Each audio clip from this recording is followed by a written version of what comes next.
ನಾವು ಇಲ್ಲಿ ಬಂದು ಮತ್ತೊಂದು ಕೆರೆಗೋಡು ಮಾಡಿ ಮತ್ತೆ ಹೋರಾಟ ಮಾಡಿ ಮತ್ತೆ ಶಾಂತಿ ಕದಡಿ ಮತ್ತೆ ನಿಮ್ಮ ನಡುವೆ ಜಗಳ ತಂದಿಟ್ಟು ಮಾನವೀಯತೆಯ ಒಂದು ಧರ್ಮ ಏನಿದೆ ನೀವೆಲ್ಲ ನಂಬಿಕೊಂಡಿರೋದು, ನೀವೆಲ್ಲ ಯಾವ ಧರ್ಮ ನಂಬಿರೋದು ಹೇಳಿ?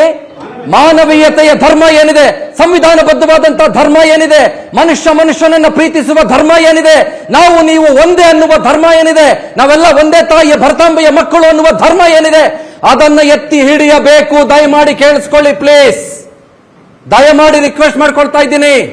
ನಾವು ಇಲ್ಲಿ ಮಂಡ್ಯದಲ್ಲಿ ಇವತ್ತು ಬಂದಿರೋದು ಯಾಕೆ ಅಂತಂದ್ರೆ ನಿಮ್ಮಂತ ವಿಸ್ತಾರ ವ್ಯೂವರ್ಸ್ ನ ಮಾತನಾಡಿಸಿ ನಿಮ್ಮದೇ ಅಭಿಪ್ರಾಯವನ್ನ ತಿಳಿದುಕೊಳ್ಳಬೇಕು ಅನ್ನುವ ಉದ್ದೇಶದಿಂದ ಹೊರತುಪಡಿಸಿದ್ರೆ ನಿಮ್ಮ ನಡುವೆ ಜಗಳ ತಂದಿಟ್ಬಿಟ್ಟು ನಾವಿಲ್ಲಿ ಮಜಾ ನೋಡಬೇಕು ಅಂತಲ್ಲ. ಅದು ಬೇರೆ ಯಾರಿಗೋ ಇರ್ಬೋದು, ನಮಗಿಲ್ಲ. ತಾವು ದಯಮಾಡಿ ನನ್ನ ಮಾತಿಗೆ ಮನ್ನಣೆ ಕೊಡ್ತೀರಾ? Thank you. ನಾನು ನಂಬ್ತಾ ಇದ್ದೀನಿ ನಿಮ್ಮನ್ನ, ನಾನು ನಂಬಿ ಕಾರ್ಯಕ್ರಮನ ಮುಂದುವರಿಸಬಹುದಾ? Thank you.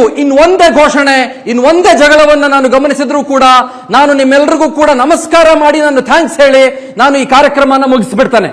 Okay, thank you very much. ನೋಡಿ, ನಿಮಗೆ ನೂರಾರು ಭಿನ್ನಾಭಿಪ್ರಾಯಗಳಿರ್ಬೋದು, ನಮ್ಮ ಅಭಿಷೇಕ್ ರಾಮಪ್ಪ ಸೀಸನ್ ಜರ್ನಲಿಸ್ಟ್, ಈ ತರದ ಅನೇಕ ಕಾರ್ಯಕ್ರಮಗಳನ್ನ ಮಾಡಿರುವ ನುರಿತ ಪತ್ರಕರ್ತ, ಯಂಗ್ ಬಾಯ್. ಅವರು ಬಂದು ನಿಮ್ಮ ಹತ್ರ ಮೈಕ್ ಹಿಡ್ಕೊಂಡು ಬರ್ತಾರೆ, ಒಬ್ಬೊಬ್ಬರಾಗಿ ಮಾತಾಡಿ. ನಾನು 5-6 ನಿಮಿಷ ಆದ್ಮೇಲೆ ನಿಮ್ಮೆಲ್ಲರಿಗೂ ಅವಕಾಶ ಮಾಡಿಕೊಡ್ತೇನೆ. ಓಕೆ, ನನಗೆ ಗೊತ್ತು ನಿಮ್ಮಲ್ಲಿರೋ ಮಾತುಗಳು ಹೊರಗೆ ಬರಬೇಕು ಅಂತಲ್ವಾ, ನನಗೆ ಗೊತ್ತು. ನಿಮಗೆ 10 ನಿಮಿಷ ಅವಕಾಶ ಮಾಡಿಕೊಡ್ತೇನೆ. ಇಟ್ಸ್ ಮೈ ಪ್ರಾಮಿಸ್, ಇದು ನನ್ನ ಪ್ರಾಮಿಸ್. ಓಕೆ, ಯೋಗೇಶ್ವರ್ ಹೇಳಿ. ನೀವು ಸಮಸ್ಯೆ ಆಯ್ತು, ಅಲ್ಲಿ ಎರಡು ಅಪ್ಲಿಕೇಶನ್ಗಳು ಬಂದವು, ಅದರ ನಡುವೆ ಇಲ್ಲಿ ಕನ್ಫ್ಯೂಷನ್ ಆಯ್ತು. ಏನದು ಸರ್? ಈಗ ಪಂಚಾಯತಿ ರೆಕಾರ್ಡ್ ಇಲ್ಲಿದೆ. ನಾನು ಅಪ್ಲಿಕೇಶನ್ ಕೊಟ್ಟಿದ್ದಕ್ಕೆ ಪಂಚಾಯತಿ ರೆಜುಲೇಷನ್ ಮಾಡ್ತಾರೆ, ಇಲ್ಲಿ ರೆಕಾರ್ಡ್ ಇದೆ.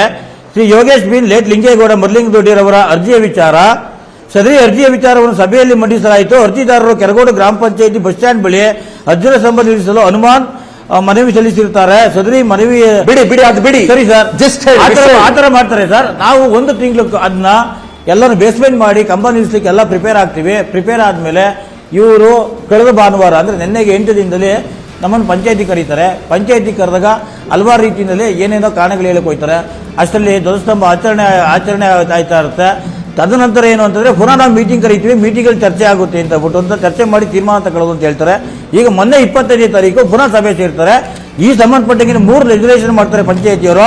ಅದಕ್ಕೆ 2,500 ಅರ್ಜಿಗಳು ಸಾರ್ವಜನಿಕರು, ಅದ್ರಲ್ಲಿ ಒಂದಷ್ಟಿದೆ ಇಲ್ಲಿ 2,500 ಅರ್ಜಿಗಳು ಒಂದೇ ವಿಚಾರಕ್ಕೆ ಕೆರಗೋಡು ಪಂಚಾಯತಿಯಿಂದ ಇಲ್ಲಿ ಗೊಂದಲವಂತೂ ಇರೋದು ನಿಜ. ಅಪ್ಲಿಕೇಶನ್ಗಳಲ್ಲಿ ಗೊಂದಲ ಇರೋದಂತೂ ಇಲ್ಲ ಸರ್, ಏನು ಗೊಂದಲ ಇಲ್ಲ ಸರ್, ಸ್ಪಷ್ಟವಾಗಿ ಹೇಳ್ತಾ ಇದ್ದೀನಿ. ಅಲ್ಲ, ನನಗೆ ಇನ್ನೂ ಒಂಚೂರು ಕ್ಲಿಯರ್ ಆಗಿ ಹೇಳಿ ಸರ್. ಒಂದ್ ನಿಮಿಷ.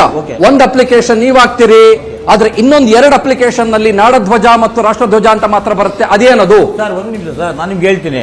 ಅಪ್ಲಿಕೇಶನ್ ನಾನು ಕೊಟ್ಟಿರೋದು ಮಾತಾಡ್ತಾ ಇದ್ದೀನಿ. ಅಪ್ಲಿಕೇಶನ್ ಬೇರೆ ರೀತಿ ಕೊಟ್ಟಿದ್ರೆ ಅಥವಾ ನಮ್ಗೆ ಅಪ್ಲಿಕೇಶನ್ ಅವ್ರು ಹೇಳ್ತಾರಂತಲ್ಲ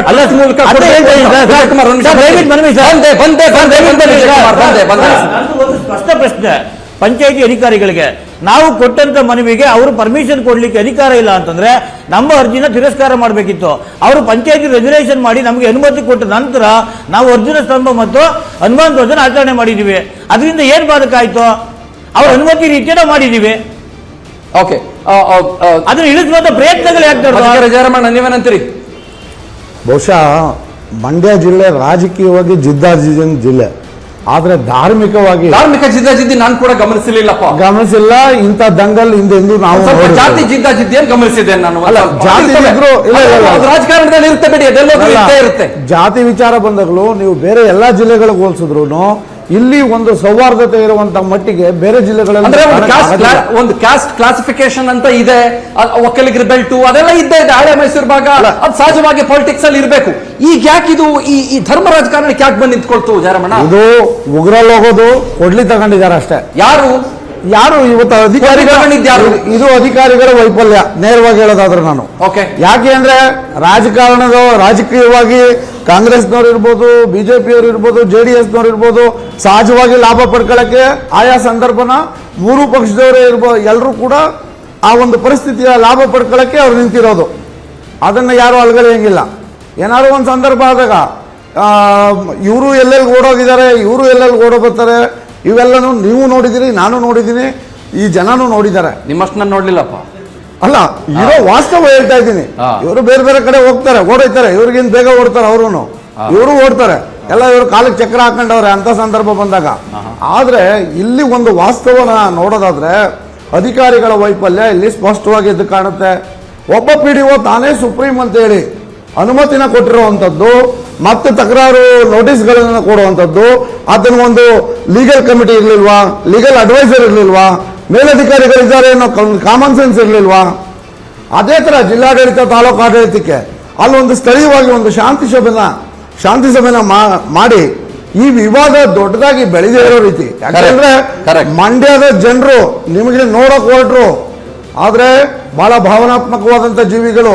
ಕರೆಕ್ಟ್. ಇಲ್ಲಿ ಇವ್ರ ಮನಸ್ಸು ಬೆಣ್ಣೆಗೆ ಕರಗುವಂಥದ್ದು. ಹೌದು. ನೀವು ಅವ್ರನ್ನ ಮನವೊಲಿಸೋ ರೀತಿ ಇರಬೇಕಾಗಿತ್ತು.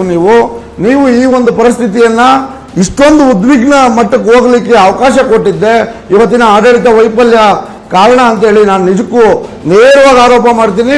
ಈ ರಾಜಕಾರಣಿಗಳಿಗಿಂತ ಹೆಚ್ಚಿನ ಮುತುವರ್ಜಿನ ಜಿಲ್ಲಾಡಳಿತ ತಾಲೂಕು ಆಡಳಿತ ವಹಿಸಬೇಕಿತ್ತು. ಈ ಹಂತದಲ್ಲಿ ಅವರ ಒಂದು ವೈಫಲ್ಯನ ಇಲ್ಲಿ ನಾನು ಬೊಟ್ಟು ಮಾಡ್ತೇನೆ. ಅನುಕ್ಷಣದ ಸುದ್ದಿಗಳಿಗಾಗಿ ವಿಸ್ತಾರ ನ್ಯೂಸ್ ಯೂಟ್ಯೂಬ್ ಚಾನೆಲ್ ಸಬ್ಸ್ಕ್ರೈಬ್ ಮಾಡಿ. ಹೊಸ ಸುದ್ದಿಗಳ ನೋಟಿಫಿಕೇಶನ್ಗಾಗಿ ಬೆಲ್ ಐಕಾನ್ ಕ್ಲಿಕ್ ಮಾಡಿ. ಲೇಟೆಸ್ಟ್ ಅಪ್ಡೇಟ್ಸ್ಗಾಗಿ www.vistaranews.com ವೆಬ್ಸೈಟ್ಗೆ ವಿಸಿಟ್ ಮಾಡಿ. ಅಂಗೈಯಲ್ಲೇ ಜಗತ್ತಿನ ಸುದ್ದಿ ತಿಳಿಯಲು ವಿಸ್ತಾರ ನ್ಯೂಸ್ ಕನ್ನಡ ಆಪ್ ಡೌನ್ಲೋಡ್ ಮಾಡಿ.